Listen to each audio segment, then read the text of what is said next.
আজ কংগ্রেস প্রার্থী nomination submit করলো। কংগ্রেস কার্যালয় থেকে দলীয় কর্মীরা প্রার্থী ইলা রানী রায়কে নিয়ে মিছিল করে মহকুমা শাসকের দপ্তরে যান। এরপর নমিনেশন সাবমিট করে। প্রার্থীর সাথে উপস্থিত ছিলেন প্রদীপ রায়, শীতাংশু মল্লিক, মৃত্যুঞ্জয় সিংহ সরকার, মানব রায়, বিমল ঘোষ সহ প্রমুখ। নিজের জয়ের ব্যাপারে 100% আশাবাদী বলে ইলা রানী রায় জানান। এ বিষয়ে কি বললেন প্রার্থী ইলা রানী রায়, প্রদীপ রায় ও বিমল ঘোষ? আসুন শুনে নেওয়া যাক তাদের বক্তব্য। বন্দে মাতরম, বন্দে মাতরম, প্রতিষ্ঠিত হবে বলে আমরা আশা রাখি। ম্যাডাম, আপনি নিজেকে কত জিতা আশাবাদী? 100% আশাবাদী। কি বলবেন ম্যাডাম আজকে দিনটা নমিনেশন সাবমিট করে এসে? নমিনেশন সাবমিট করে এসে আমি দলের প্রত্যেকের কাছে আমার একটাই অনুরোধ থাকবে, দলকে ভালোভাবে জিতার জন্য এগিয়ে নিয়ে যেতে হবে, এটাই আশা। ম্যাডাম, আপনার নাম? ইলা রানী রায়। ধন্যবাদ। প্রদীপ দা, আজকে আপনাদের ইলা রানী রায় ম্যাডাম নমিনেশন সাবমিট করলো কংগ্রেসের, কি বলবেন দাদা? নমিনেশন সাবমিট করবার আজকে যে দিন আমরা ধার্য করেছি, সেই ধার্য দিনে আমরা নমিনেশন জাতীয় কংগ্রেসের পক্ষ থেকে মেকলিগঞ্জ বিধানসভায় নমিনেশন সাবমিট করা ইতিমধ্যে হয়ে গেল এবং এই জাতীয় কংগ্রেসের পক্ষ থেকে আমরা আজকে প্রার্থীর সমর্থনে আজকের দিন থেকে মেকলিগঞ্জ বিধানসভার বিভিন্ন প্রান্তে, বিভিন্ন অলিতে গলিতে কংগ্রেসি কর্মী এবং সমর্থক যারা আছে তারা প্রত্যেকেই প্রার্থীর সমর্থনে নতুন উৎসাহ উদ্দীপনা নিয়ে তারা কাজ করবেন। আমরা এই লড়াইটাই এবং পাশাপাশি ভারতবর্ষের কেন্দ্রীয় সরকার অর্থাৎ বিজেপি সরকারের সাম্প্রদায়িক নীতির বিরুদ্ধে, স্বৈরাচারী নীতির বিরুদ্ধে আমাদের লড়াই জারি থাকবে। এবং আরও যেটা প্রকট সমস্যা দেখা দিয়েছে, যেটা হচ্ছে এসআইআর। এই এসআইআর সমস্যা হচ্ছে ভারতবর্ষের একটা প্রকট সমস্যা। বিশেষ করে 5টা রাজ্যে যে ইলেকশন হচ্ছে, ইলেকশন 5টা রাজ্যের মধ্যে পশ্চিমবাংলায় যেভাবে মানুষ এসআইআরের নাম করে ইলেকশন কমিশন যেভাবে হিন্দু বলুন, মুসলিম বলুন, আপনার রাজবংশী বলুন, মথুয়া বলুন, বিভিন্ন সম্প্রদায়ের মানুষের যেভাবে ভোট সাংবিধানিক অধিকারটা কেড়ে নিয়েছে, তাদের বিরুদ্ধে আমাদের লড়াইটা অব্যাহত থাকবে।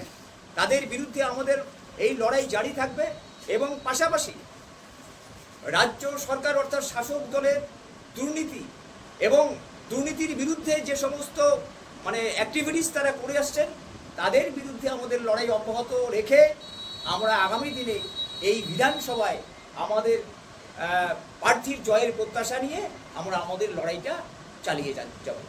আর আপনাদের প্রার্থী জিতার আপনার কত আশাবাদী? আমরা তো দেখুন, আমি যেটা বলতে চাইছি আপনার সামনে, জয় পরাজয়টা হচ্ছে মানুষের উপর নির্ভর করে। তবে আমাদের প্রার্থী আমরা 100%ই আশাবাদী। এই জন্যই বলছি, 2011 সালের নির্বাচনের পরে আজকে কংগ্রেস এখানে সারা ওয়েস্ট বেঙ্গলে যেভাবে প্রার্থী দিয়েছে, মেকলিগঞ্জে এককভাবে আমরা প্রার্থী দিলে লড়াই করবার চেষ্টা করছি এবং সেই লড়াইয়ের মধ্য দিয়ে যে সমস্ত কংগ্রেস কর্মী আছেন তারা আমাদের পূর্ণ সহযোগিতা করবেন এবং আমাদের লড়াইয়ের তারা সামিল হবেন এবং জেতার জন্য তারা আমাদের পূর্ণাঙ্গভাবে সহযোগিতা করবেন। একদিকে টিএমসি, একদিকে বিজেপি, কি বলবেন? আমরা টিএমসির যে সারা 2011 সালে ক্ষমতায় আসবার পর যে ধরনের দুর্নীতি আমরা দেখতে পাচ্ছি, তাতে বাংলার মানুষ সত্যি বীতশ্রদ্ধ। তাদের এই দুর্নীতির বিরুদ্ধে আমাদের লড়াই আমরা চালিয়ে যাব এবং বাংলার মানুষের, বিশেষ করে মেকলিগঞ্জ বিধানসভার যে মানুষ রয়েছেন, যারা ভোটার রয়েছেন, খুব সাধারণ মানুষ রয়েছেন, প্রান্তিক মানুষ রয়েছেন, তাদের কাছে আমরা এই বার্তা পৌঁছে দেব যে এই দুর্নীতির বিরুদ্ধে ঐক্যবদ্ধ হয়ে আমাদের কংগ্রেসটাকে একটা জায়গায় এবং একটা পজিটিভলি একটা অবস্থান করবার সেই চেষ্টাটা আমরা চালিয়ে যাব। দাদা, আপনার নাম এটা দিয়েছেন? আর একটা আপনাকে কথা বলছি যে সাম্প্রদায়িক শক্তি ধর্ম নিয়ে ঘটেছে ভেদাভেদ, এবং ভেদভাব সৃষ্টি করবার চেষ্টা করছে তাদের বিরুদ্ধেও বলছে আমাদের এই লড়াইটা জারি থাকবে সারা বিধানসভার ক্ষেত্রে। দাদা আপনার নাম আর ডেজিনেশন?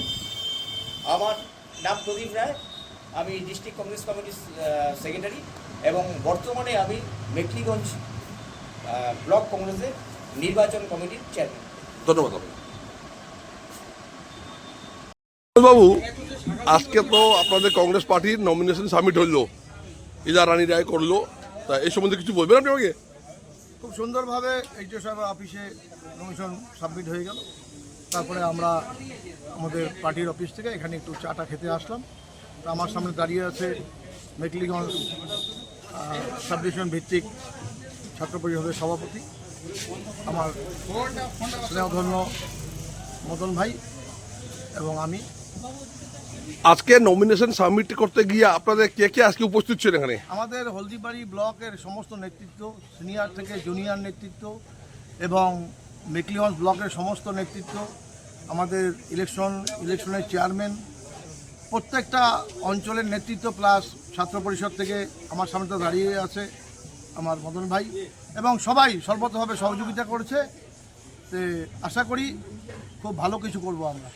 ইলা রানী রায় ম্যাডাম যে দাঁড়াইছে আপনাদের কংগ্রেসে, আপনারা জানেন বর্তমানে আপনার দিল্লিতেও কিছু নাই, বেঙ্গলেও কিছু নাই, একদিকে টিএমসির পরেশ অধিকারী, একদিকে দধিরাম রায়, এত বড় চ্যালেঞ্জ নিয়ে কি মনে হচ্ছে আগামী দিনে আপনাদের? দেখেন, আপনাকে একটা কথা বলি, আজকে যদি শিল্পপতিদের কথা ওঠে তো প্রথমেই রতন টাটার নামটা ওঠে। রতন টাটা কিন্তু সেই জায়গাতে নেই, কিন্তু দেখা যাচ্ছে কংগ্রেস পার্টি এমন একটা পার্টি যে কংগ্রেস পার্টি নাই, তাও সারা ভারতবর্ষের মধ্যে অনেক কিছু আছে। আমরা ধর্মনিরপেক্ষতা বজায় রেখে ভারতবর্ষে, আবার বলছি, ভারতবর্ষের জনগণ কংগ্রেসকে ফিরিয়ে নিয়ে আসবে। এর আগেও আপনাকে বলেছিলাম, আজকেও আমি একই কথা বলছি। আপনার সামনে মনে করেন কি 2026, এবার কি আপনারা কি কংগ্রেস কি খাতা খুলতে পারবেন? অবশ্যই খাতা তো খুলবে, এর মধ্যে কোনো দ্বিমত নেই। পাশাপাশি আপনি দেখবেন 294টা কেন্দ্রেই কংগ্রেসের একটা ভালো ফলাফল একটা আমরা আশা রাখি। তা এবার 2026-এ কি হচ্ছে? পশ্চিমবঙ্গের সরকার কি টিএমসি থাকছে? না, সেই ব্যাপারে আমি কিছু বলতে পারবো না। আপনাকে জনগণ রায় দেবে, আমরা আমাদের মতো করে লড়াই করব, তারপরে জনগণের রায় আমরা মাথা পেতে নেব। তা আপনাদের প্রার্থী জিতাবে কত আশাবাদী? আমি তো প্রথমেই বললাম যে আমরা প্রচুর পরিমাণে সমস্ত কংগ্রেস কর্মী থেকে সিনিয়র নেতৃত্ব সবাই মিলে আমরা ঝাঁপিয়ে পড়েছি এই প্রার্থীর পিছনে, কংগ্রেস পার্টির পিছনে। আমরা ডোর টু ডোর গিয়ে আমরা কংগ্রেসের আমাদের ম্যানিফেস্টোকে আমরা বোঝানোর চেষ্টা করব মানুষের। হেভিওয়েট কি আসছে আপনাদের? হ্যাভিওয়েট আমরা যাকে চাবো, আমাদের যারা এই নেতৃত্ব আছে ছাত্র পরিষদের, আমি আছি, আরও আমাদের যারা আছে, সবাই মিলে হলদিবাড়ি এবং মেখলিগঞ্জ ব্লকের নেতৃত্ব বসে আমরা যাকে চাবো, আমাদের রাজ্য সভাপতি বলে দিচ্ছে, ওনাকেই দিবে আমাদের কেন্দ্রে। দাদা আপনার নাম আর ডেজিনেশন? বিমল কুমার ঘোষ, জেলা কংগ্রেসের সাধারণ সম্পাদক। ধন্যবাদ।